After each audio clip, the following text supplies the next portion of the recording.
Hey everyone, and welcome to our deep dive into American socialism. Ooh, that's a big one. It is a big one. We're going to be looking at historical accounts, polling data, even comparing different socialist organizations to try and see how socialist ideas have evolved in the U.S. I'm excited for this one. Me too. Yeah. Fascinating stuff. One poll actually revealed that over a third of Americans now view socialism favorably. Wow. It's a huge jump from just a few decades ago. That's a pretty big shift. It really shows how much the socio-political landscape is changing. To really understand it, though, we need to go back to the roots of American socialism. And believe it or not, it all started with utopian communities, like the Shakers back in the 19th century. Utopian communities, that's not really what I picture when I think of socialism. Right. It's a surprising start. They were all about creating these self-sufficient societies based on shared resources and communal living. It's pretty different from how many people think of socialism today, like with a centralized government controlling everything. Yeah, you don't usually hear about those two in the same sentence. I know, right? But it shows that early American socialism was really about trying to find new ways to make social and economic change. So how did we go from these kind of utopian communities Yeah. to more formal socialist organizations? Well, as we get into the late 1800s, we start to see organizations like the Socialist Labor Party forming. That was in 1877, Okay. and it was mostly driven by German and Jewish immigrants. So that makes sense then, that immigration played a big role in bringing those socialist ideas over to America. Exactly. And as industrialization started to take hold, people got more and more dissatisfied with things like, harsh working conditions, low wages, and not having many worker rights. That's when we also see anarchism coming onto the scene. So anarchism is part of this early socialist landscape too. It is. And although it's different from socialism, they both were critical of capitalism and centralized power. Right, so when we're talking about anarchism and socialism, what's the distinction there? So they both critique power structures, especially in economic systems, but their approaches are different. Socialism generally aims to either reform capitalism or replace it with a system where, the means of production are owned and managed collectively. Anarchism, though, is more about getting rid of all those hierarchical power structures, Right. including the state itself. Wow. They believe in self-governance and people cooperating voluntarily. So anarchism is more about completely dismantling the existing systems. You could say that. And all of this lays the groundwork for what might surprise some people.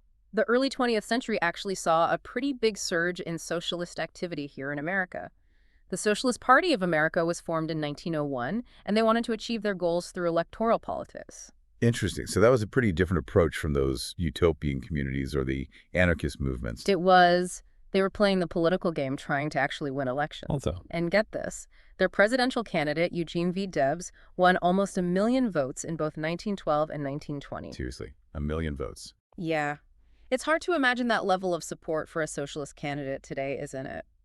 But it shows you how different the political climate was back then. It was a time of massive social and economic change, and a lot of people were open to alternatives to capitalism. Wow, that is wild. Yeah. That's almost unimaginable in today's political landscape.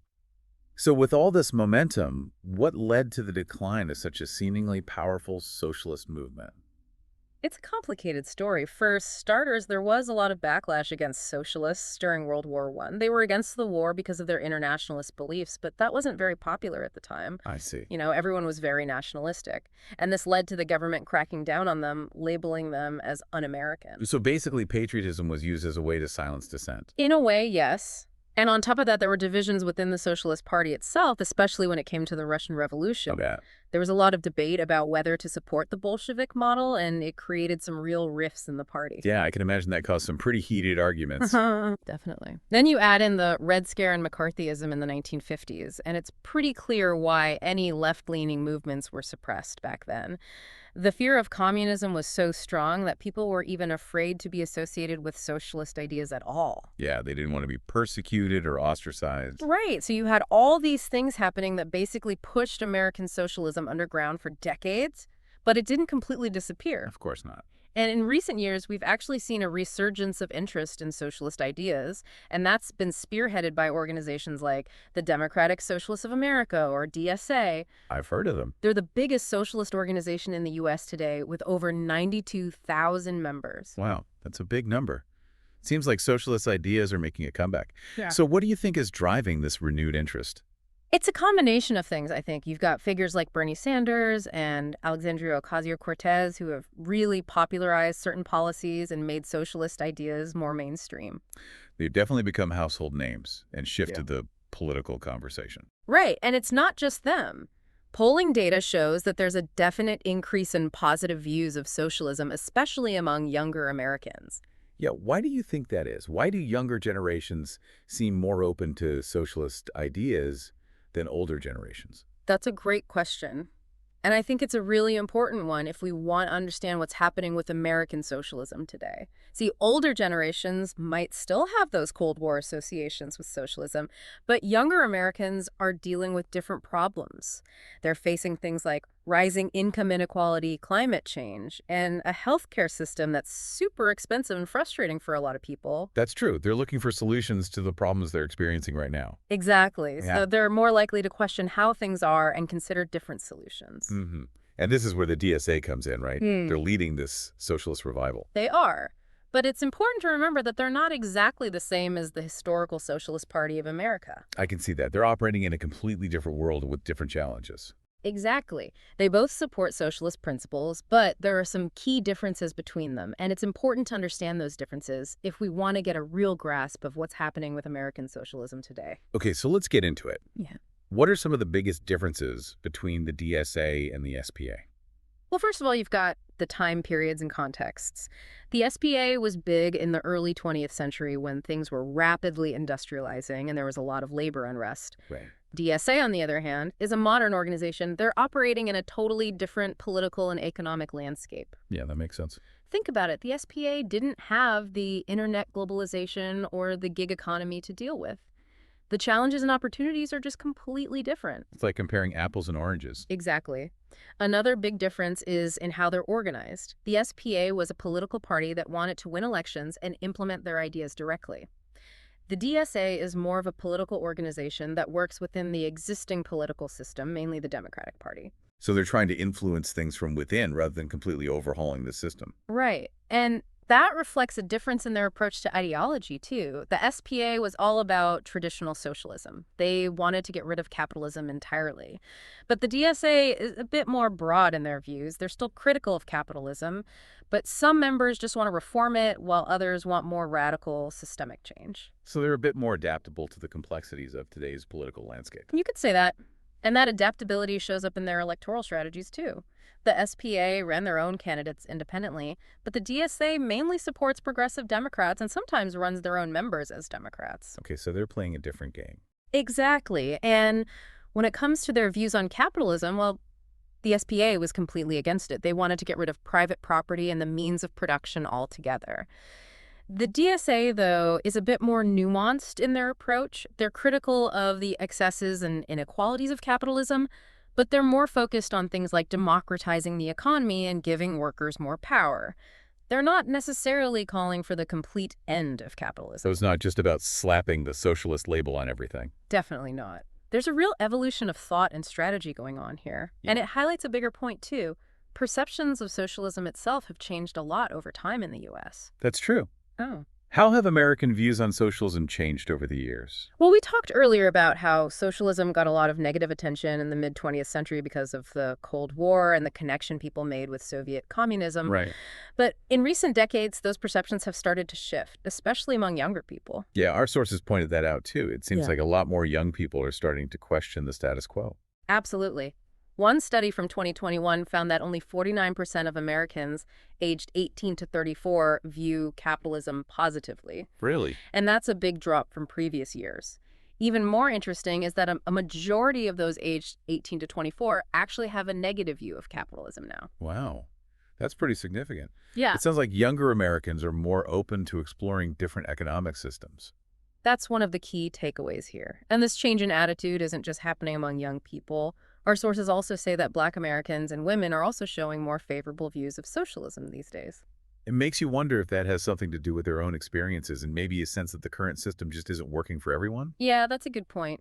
When people feel economically insecure or unequal, especially marginalized groups, they're more likely to question whether the current economic system is fair. Right. And of course, we can't forget about how political parties play into all of this. Yeah. The data is pretty clear that Democrats are way more likely than Republicans to view socialism favorably. That's true.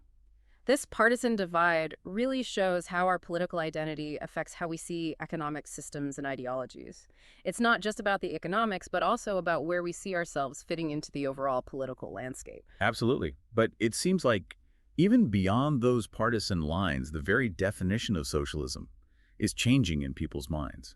It's not just about government control and a command economy anymore. You're right on the money.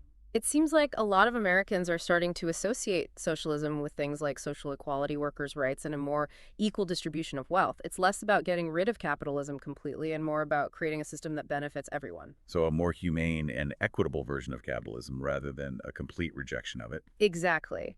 And this shift in how people understand it is reflected in the growing support for policies that are often linked to democratic socialism. Things like Medicare for all, free public college tuition, and a higher minimum wage are getting more popular, especially among younger generations. It's pretty interesting, isn't it? Even if Americans aren't necessarily embracing the label socialist, they do seem to support individual policies that come from socialist principles. It's a fascinating phenomenon, and it raises an important question. If so many Americans support these individual policies, is it possible that a more unified vision of democratic socialism could actually gain some traction in the future? Hmm. That's the million-dollar question, and one that we definitely need to explore further. But before we jump into the potential future of American socialism, let's take a closer look at some of the big policy debates that are happening right now. Sounds good. Let's dive into the arguments for and against policies like Medicare for all, free college tuition, and a $15 minimum wage, and see what kind of impact they could have on the American economy and society. Okay, so let's dig into these policy debates. We were talking about Medicare for all, which has become a big part of these discussions around socialist-inspired policies. Yeah, Medicare for all is definitely a hot topic these days, but to be honest, I'm not totally clear on what it means. What exactly would it involve? Well, basically, Medicare for all means having a single-payer healthcare system. That means the government would be in charge of providing health insurance to everyone in America, Okay. and that would get rid of private health insurance as we know it. So it's kind of like expanding the current Medicare system, which covers seniors, to cover every single person. No. Exactly. The idea is to have a universal healthcare system where everyone has a right to quality healthcare, no matter how much money they make or whether they have a job. Hmm. That's a pretty big change. I'm sure people have some strong opinions about it. Oh, yeah, definitely. People who support Medicare for all say it would simplify our healthcare system, which is way too complicated right now. I can see that. They argue that it would cut down on administrative costs, which are a huge problem with private insurance companies. Makes sense. You'd be cutting out the middleman. Right. And it would make sure that everyone has access to affordable care. So what about the people who don't support it? What are their concerns? Well, one of the biggest worries is how much it would cost. They say that switching to a single-payer system would mean the government has to spend a ton more money, and that could lead to higher taxes. Yeah, healthcare is already so expensive for both individuals and the government. Exactly. Another concern is what it would mean for the quality of care. Some people are worried that a government-run healthcare system could lead to longer wait times to see a doctor or get a procedure, I see. and they worry that people might have fewer choices when it comes to picking their doctor or treatment options. Plus, they think it could stifle innovation in the medical field. So it's about trying to balance giving everyone access to healthcare with making sure the quality and efficiency of the system doesn't suffer. That's the heart of the debate. And it's not an easy issue. There are valid points on both sides, and finding a solution that works for everyone is a big challenge. Okay, so we've got Medicare for all, which is clearly a hot-button issue. Mm-hmm. What about free public college tuition? That's another policy that's often connected to socialist ideas. Definitely. Free college tuition, especially at public colleges and universities, has been getting a lot of attention lately, especially from younger generations who are dealing with huge amounts of student loan debt. Yeah, it's easy to see why that idea is appealing. Yeah. College costs have gotten out of control, Hmm. and it feels like education is becoming less and less affordable. That's exactly what a lot of the people who support free college are saying. They argue that it would make higher education more accessible for everyone, help people get rid of student loan debt or avoid it altogether. Right. And they say it would lead to a more educated and competitive workforce, which would benefit everyone in the long run. So investing in education could have positive ripple effects throughout the economy. Exactly. Plus, they point out that a lot of other developed countries already offer free or heavily subsidized higher education. So it's not like it's a crazy, untested idea. True. There are real-world examples to look at. So what about the arguments against free college tuition? Well, just like with Medicare Forever, all people are worried about the cost. They argue that making college free would mean taxpayers have to shell out a ton of money. Yeah. And they question whether that's the best way to spend public funds when there are other important needs, like infrastructure and K-12 education. I guess some people would say that we should be focusing our limited resources elsewhere. Right. Another concern is that making college free could lead to a drop in quality or problems with overcrowding. They worry that colleges and universities would suddenly have way more students than they can handle. Hmm. And that could mean bigger class sizes, fewer resources per student, and maybe even lower academic standards. So the challenge is figuring out how to make higher education more affordable without accidentally making the quality of that education worse. That's the key. And just like the healthcare debate, it's a conversation where we have to carefully consider the trade-offs and the potential consequences. There's no easy answer. Okay, so one more policy I want to talk about. Yeah. Raising the minimum wage. That's another area where socialist ideas are playing a role in the conversation. Definitely. The fight for a higher minimum wage has been going on for a long time in the U.S., and it's often seen as a fight for social justice and economic fairness. Because everyone deserves a living wage, right? That's the main argument. People who support a higher minimum wage say that it would help millions of people get out of poverty and afford basic necessities. Makes sense. They also argue that it would boost the economy by giving low-wage workers more money to spend, which would increase consumer spending. Yeah, it seems logical that if people have more money to spend, it would help the economy grow. Exactly. And there are studies that actually challenge the traditional economic argument that raising the minimum wage would lead to job losses. They say a lot of studies actually show that it has a minimal or even a positive effect on employment. So they're saying that raising the minimum wage wouldn't hurt businesses and cause unemployment to go up. Right. But of course, there are people who don't support raising the minimum wage. They're worried about what it could do to businesses. Like what?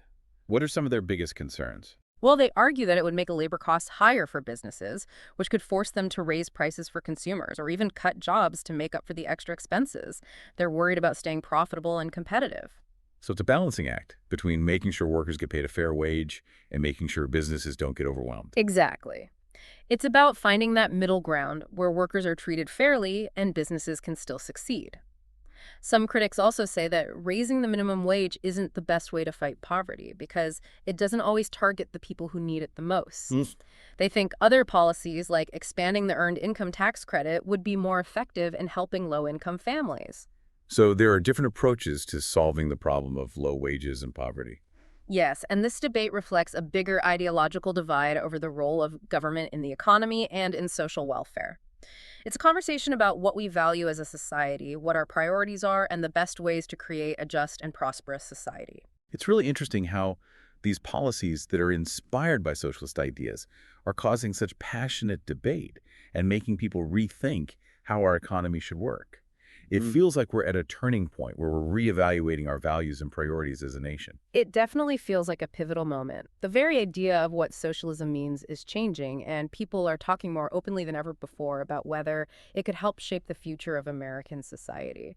It shows that people are more aware of economic inequalities and that they want things to change. And even if we're not going to see full-blown socialism in America anytime soon, it's clear that socialist ideas are having a real impact on these policy debates and on public opinion. Absolutely. And it'll be interesting to see how these trends continue to evolve in the years to come. The conversations we're having now will definitely shape what happens in politics and economics in the future. I totally agree.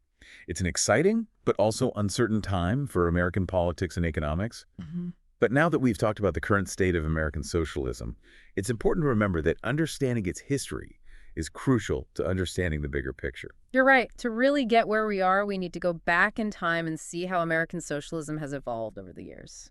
All right, so we're back. And we've covered a lot of ground talking about where American socialism is today and all those heated debates around policies. Yeah. But like we said before, to really get a handle on all this, we need to understand how it all began. Exactly. We need that historical context. So let's rewind the clock all the way back to the 19th century. Believe it or not, American socialism has its roots in those utopian communities we talked about. Those small, self-sufficient groups. I'm still trying to figure out where they fit into the whole story of American socialism. Yeah, I get it. They might seem kind of quaint compared to the big political movements that came later. But those communities like the Shakers, they represent the very beginnings of American socialism. They wanted a fairer and more just society, even if their methods were a little unconventional. So they were kind of like pioneers testing out different ways of living and organizing themselves. Exactly. They were really unhappy with the inequalities and injustices that were coming out of this new industrial capitalist system.